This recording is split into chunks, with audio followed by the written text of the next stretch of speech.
राम राम, जय श्री राम, सीताराम, राधे राधे। ये वीडियो मैं बना रही हूँ मुख्यमंत्री साहब के लिए। इतना कानून सख्त कर दिए हैं कि मेरी मदद करने कोई नहीं आ रहा। मुख्यमंत्री जी योगीनाथ बाबा, मैं आपकी कार्यकर्ता भी हूँ, आपके उत्तर प्रदेश में निवास करती हूँ और ये मैं दलित उत्पीड़न के विषय में बना रही हूँ। प्रधान हमारे यहाँ की जो हैं वो दलित हैं, महिला हैं और उनके पति जो है विनय पासी, अब सरनेम क्या लिखते हैं मुझे नहीं पता, क्योंकि यहाँ कई सरनेम अलग अलग लिखते हैं तो मुझे नहीं पता इनकी क्या लिखते हैं। और जो गांव में कहा जाता है कि पासी, तो हम पासी ही संबोधित कर रहे हैं। मुझे नहीं पता ये आगे क्या लिखते हैं। मैं आपसे इतना बताना चाह रही हूँ, बातें बहुत कुछ हैं बताने के लिए माननीय मुख्यमंत्री जी, मैं आपसे कह रही हूँ, लेकिन मैं शब्द नहीं पा रही हूँ क्योंकि मैं इतनी तकलीफ़ में हूँ कि हम शब्द नहीं पा रहे हैं कि हम आपको क्या बताएं, कितना बताएं, दलित उत्पीड़न कितना बताएं। पहले हमारे परिवार के लोगों ने मुझे सताया और नहीं आने देते थे, नहीं रहने देते थे, पत्थर मारते थे, रात रात भर हमने पत्थर खाए हैं। और FIR हुआ उस टाइम के जो CO साहब थे, उन्होंने मदद करी थी। तो मदद क्या करी थी, हमने उस तरीके का संघर्ष किया तब जाकर मेरी मदद हुई थी, तब FIR हुआ है। तो वो तो पारिवारिक मैटर हो गया, सब पीछे अब शांत हो गए हैं कि ये कहीं नहीं भागने वाली, कहीं नहीं जाने वाली, क्योंकि कहीं और जाने का मेरे पास ठिकाना ही नहीं। मेरे पास सिर्फ यही एक मकान है, कहीं और कोई मकान नहीं है। अब मुझे दलित प्रधान महिला है, मैं उनके विषय में बात कर रही हूँ। वो उनके पति पढ़े लिखे हैं, अब कितना पढ़े हैं मुझे नहीं पता, लेकिन अध्यापक हैं, प्राइमरी के प्राथमिक विद्यालय का अध्यापक हैं। मुझे मकान में नहीं रहने दे रहे हैं। जब से वो प्रधान हुए तब से लगातार सता रहे हैं। पहले तो लेखपाल SC हैं, वो सताने शुरू किए और वही इनको आगे कर दिए। उन्हीं के बल से ये आगे हुए कि मेरी पुरखों की दीवार गिरा के इन्होंने अपनी दीवार बनवा ली, कॉलोनी बनवाए हैं ताकि मेरा मकान हड़प सके। और तब से मुझे डरवा रहे हैं, धमका रहे थे और बहुत तुम्हारा यहाँ से बोरिया बिस्तर गोल कर देंगे, तुम्हारा अता पता नहीं चलेगा और तुम्हारे बच्चों को हम SC ST लगवा देंगे, जिसकी वजह से हम बच्चों के यहाँ नहीं रखते और किसी बच्चों को भी नहीं बुलाते। जब से प्रधान हुए हैं हम किसी की हेल्प भी नहीं ले सकते, क्योंकि जब हम अपने बच्चों को नहीं रख रहे हैं तो कल का कोई बच्चा अगर SC ST लग जाएगा तो उसका जीवन बेकार हो जाएगा, उसके भविष्य ख़राब हो जाएगा, उसकी लाइफ ख़राब हो जाएगी, जिसकी वजह से हम हेल्प नहीं ले पा रहे हैं, मदद नहीं ले पा रहे हैं। मुझे कोई मदद सरकार के विभाग के लोग, पुलिस प्रशासन, तहसील और DM कोई मदद करने नहीं आता। सबसे हम गुहार लगा चुके हैं, मेरी मदद करने कोई नहीं आ रहा है। इसलिए मैं ये वीडियो बना रही हूँ। वीडियो के माध्यम से मैं आप तक अपनी बात पहुँचाना चाह रही हूँ, क्योंकि अगर हम मिलते तो आप हैं नहीं। जनता दरबार में कई 1-2 बार मैं गई हूँ तो वहाँ देखी हूँ कोई मंत्री दूसरे रहते हैं जो, और या आपका PRO रहता है। अब और समस्या हल नहीं होती। हम 1-2 बार शिकायत किए हैं, लेकिन इनकी नहीं किए थे, परिवार के मैटर में तब किए थे, लेकिन आप पिछली सरकार में जब आप पिछली बार मुख्यमंत्री बने थे। अब इस वीडियो को हम ज़्यादा लंबा नहीं खींचना चाहते, बस इतना मैं बताना चाहती हूँ कि मुझे दलित प्रधान का परिवार बहुत सता रहा है, बहुत परेशान कर रहा है।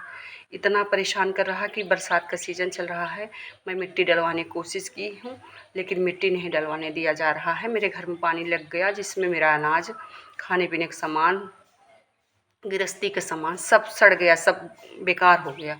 और मैं इतना सताते हैं कि मैं हफ्ते 10 दिन इसमें रह नहीं पाती हूँ। हफ्ते 10 दिन आके मैं इस मकान में नहीं रह पाती हूँ, क्योंकि परिवार मेरा कानपुर में परदेश में रहता है। और जब मैं आती हूँ अपने घर परिवार को देख रेख करने के लिए तो यहाँ की दशा देखते नहीं बनता, आँख से आंसू छलकने लगते हैं। और मैं कहीं शिकायत नहीं कर सकती हूँ, कहीं शिकायत नहीं, क्योंकि मैं जहाँ जाऊँगी वहाँ पीछे से इनके लोग लग जाएंगे। यहाँ से वहाँ तक तार की तरह बिछ जाते हैं कि मैं DM के यहाँ न जाऊँ, थाने न जाऊँ, जिसकी मैं शिकायत कर चुकी हूँ और शिकायत कर ही नहीं सकती हूँ। व्हाट्सएप पे हमने किया हुआ है कि हमको कहीं पहुँचने नहीं दिया जा रहा, मेरी अपनी बात रखने के लिए कहीं मुझे नहीं रखा, मैं पहुंच पा रही हूँ। तो इस दलित उत्पीड़न से इतना परेशान हूँ। इनके कहते हैं मेरे पास आदमी बहुत है, हम सबको खरीद लेते हैं, रुपया बहुत है। सच में इनके पास बहुत आदमी है। इन थाने पे जाओ, थाने से पहले आपको इतना घेराबंदी हो जाएगा कि 3 किलोमीटर 4 किलोमीटर यहाँ से खुटहन है, खुटहन थाना है, मैं पहुँच नहीं पाई। एक एक ऑटो में मुझे ढूंढा जा रहा था। चौराहे के दुकान से मैं एक जगह छुप गई थी, शरण ले ली। और वो बेचारे वीडियो थोड़ा सा बना के दिखाएं कि देखो ये, हमने बताया भी मेरा कोई पीछा कर रहा, कुछ देर अपने यहाँ दुकान पर मुझे रख लीजिए। तो वो बेचारा मुझे कहे कोई बात नहीं, रिलैक्स हो जाइए आप। पानी दिया, उसने पिया और फिर थोड़ा सा उसने वीडियो बना के दिखाया कि देखिए किस तरीके मुझे लोग ढूंढ रहे हैं। तो इस तरीके के पीछा कर, ऐसे डीएम के यहाँ भी गए थे तो वहाँ पीछा हुआ था। हमने व्हाट्सअप किया हुआ डीएम साहब को, लेकिन इनके ऊपर ना कोई एफआईआर होती। लगातार मैं 3 साल से एप्लीकेशन दे रही हूँ, लेकिन कभी कोई, और इतना सताते हैं, इतना सता रहे हैं कि अभी भी आप शादी वर्दी में आके देखिए। मैं इस टाइम घर के अंदर हूँ लॉक करके, और उनकी प्रधान के परिवार की महिलाएं वहाँ बैठ के, दलित महिलाएं जो हैं वो बैठ के मेरा कुर्सी पे इंतज़ार कर रही हैं। सुबह के टाइम बच्चे इंतज़ार करते हैं कि मैं कहाँ जा रही हूँ, कहीं ना जाऊँ, या जाऊँगी तो कहाँ जाऊँगी। और शाम को टाइम फिर आ जाते हैं तो लोग इंतज़ार करते हैं। दोपहर में महिलाएं इंतज़ार करती हैं कि मेरे घर कोई ना आए। वैसे लालच में कोई नहीं आता कि प्रधान हमको हैंडपाइप देंगे, कॉलोनी देंगे और तमाम सरकारी सुविधाएं लाभ देंगे, लेकिन ये कुछ नहीं देंगे। और यह तो हरिजन एक्ट से सब डरते हैं।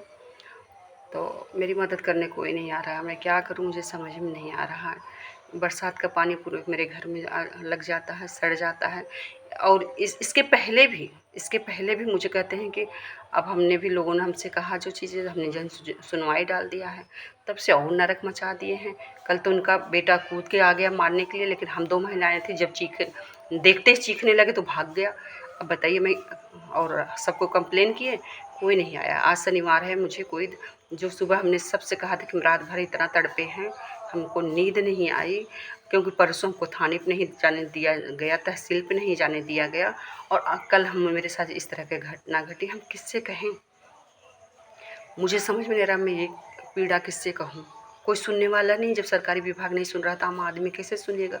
दलित से कौन आएगा अपनी SC ST मुकदमा लदवाने या जेल करवाने।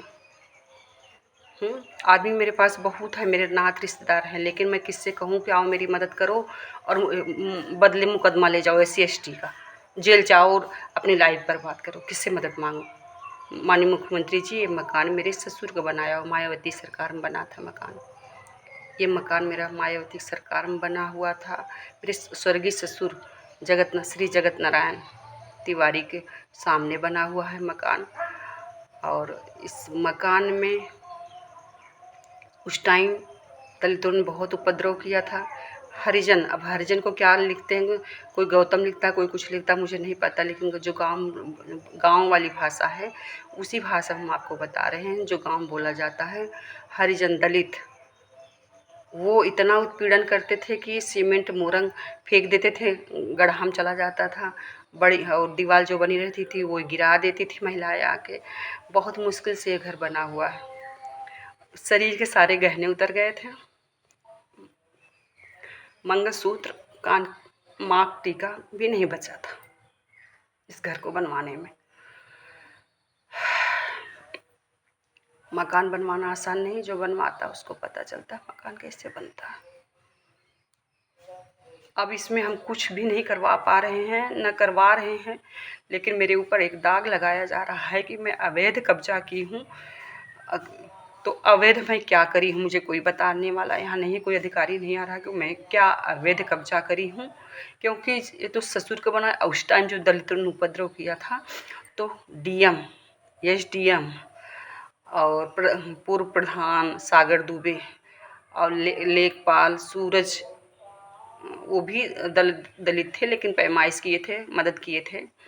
तो पूरी पैमाइश पे मकान बना हुआ है, पूरी पैमाइश पे मकान, और फोर्स लगा के, DM के आदेश पे फोर्स लगा के, महिला फोर्स लगा के, क्योंकि महिलाएं आती थी बाधा पहुंचाने, तो फोर्स लगा के छत पड़ी हुई, जिसके नीचे में बैठी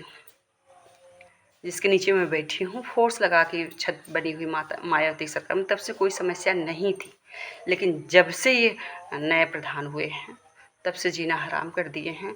ये इनकी मेरी मकान हड़पना चाहते हैं। मेरे मकान हड़पने के लिए इन्होंने पूरा ज़ोर कोशिश लगा दिया है कि ये भागे, और जब समझ लिए कि अभी नहीं भागेंगे तो मेरे जान पे आ गई बात।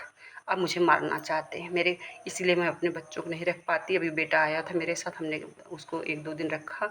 हमने भी कहा तुम जाओ, हम रहेंगे। लेकिन अब मेरे पास इस टाइम खाने की भी कोई चीज़ नहीं है, क्योंकि ना कोई आ सकता है, ना मैं बाहर जा सकती हूँ। चीज़ें कैसे मंगवा लूँ? इतना उत्पीड़न हो रही है, और बाहर बैठी इनके लोग मेरा इंतज़ार कर रही हैं कि ये निकलें तो हम इनके साथ कुछ अनहोनी हो करवा दें। तो मैं खुद को बचाऊँ कि मकान बचवाऊँ? मुझे आपसे मैं क्या कहूँ, कितना सताई जा रही हूँ, कितना।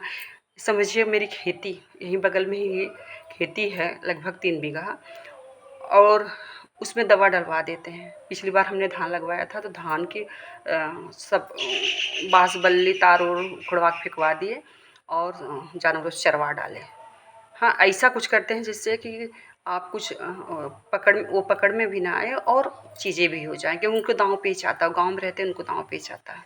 और फिर इसके बाद हमने किसी की बटाई पे दे दिया, एक बगल में थे, तो सरसों में इतनी दवा डाल दिए ताकि नष्ट हो जाए, फसल नष्ट हो गई।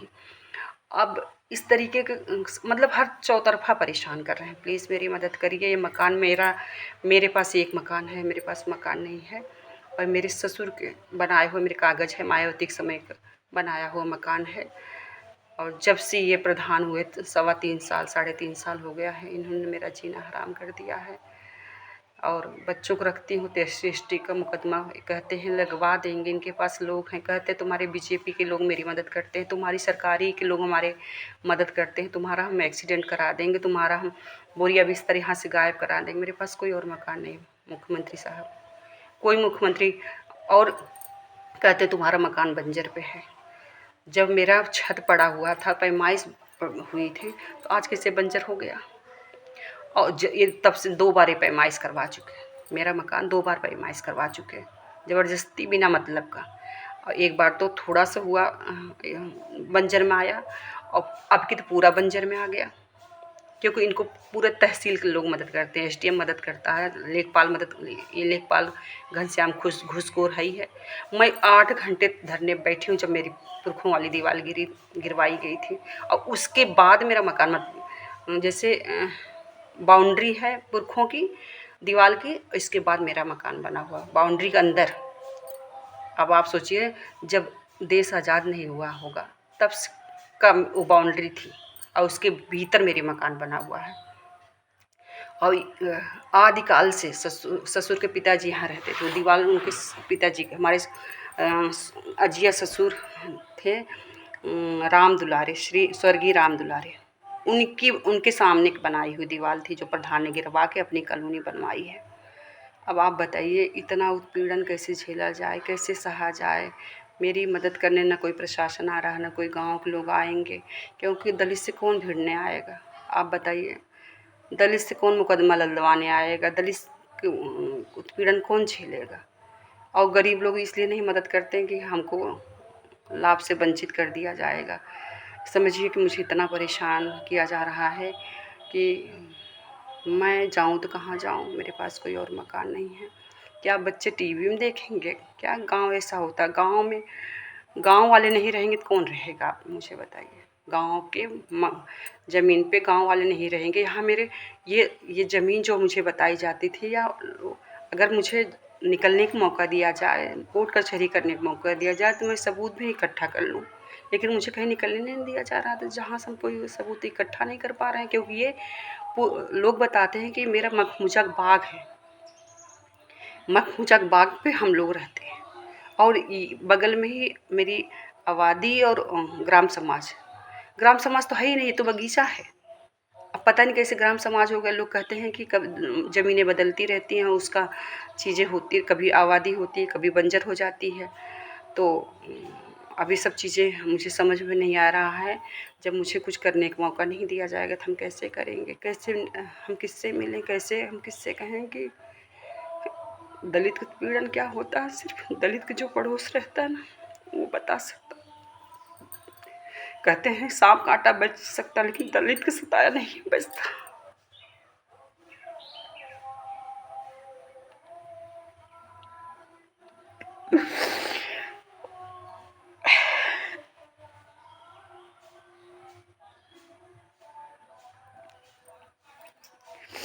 मैं रोना नहीं चाहती लेकिन रो रहा, क्योंकि मकान बहुत मुश्किल से बनाया, मेरा गांव में रहने का सपना है।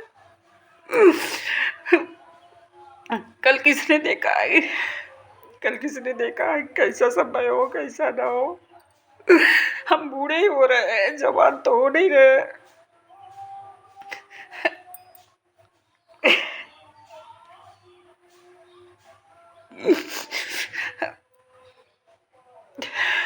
बच्चे अपने पास रखे कि न रखे ये बताओ, मेरी पुरखों की चीज है। मेरे स्वर्गीय ससुर को बनाया हुआ मकान है, मेरे ऊपर कलंक लगा हुआ है कि मेरा मकान बंजर में है। बंजर कैसे बंजर है? ग्राम समाज की जमीन है, ग्राम समाज के गांव के लोग नहीं रहेंगे, कोई बाहर ही रहेंगे क्या?